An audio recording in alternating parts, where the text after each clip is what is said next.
গভীর জঙ্গলে একদিন জেব্রা হাঁটছিল। হঠাৎ সে দেখে এক সিংহ শক্ত লোহার শিকল দিয়ে গাছের সাথে বাঁধা।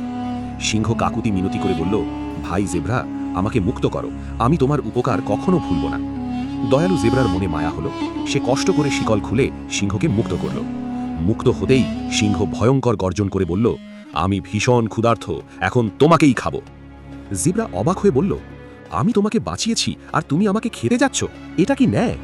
সিংহ বলল, জঙ্গলের নিয়ম, তোমাদের মতো পশুরা হবে শিকার। জেব্রা বলল, চলো বিচার চাই, যদি 4 জন প্রাণী আমার পক্ষে রায় দেয় তুমি আমাকে ছেড়ে দেবে। সিংহ রাজি হলো। প্রথমে তারা গেল ছাগলের কাছে। ছাগল বলল, জঙ্গলে শক্তিশালী টিকে থাকে, আমি সিংহের পক্ষে। তারপর গেল পাগলা মহিষের কাছে।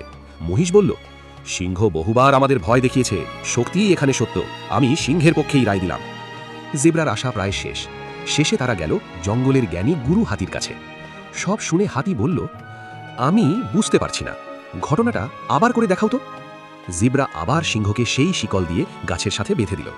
তখন গুরু হাতি গম্ভীর কণ্ঠে বলল, যে উপকারের মূল্য বোঝে না সে স্বাধীনতার যোগ্য নয়, সিংহ এখানেই থাকবে। জেব্রা রক্ষা পেল আর সিংহ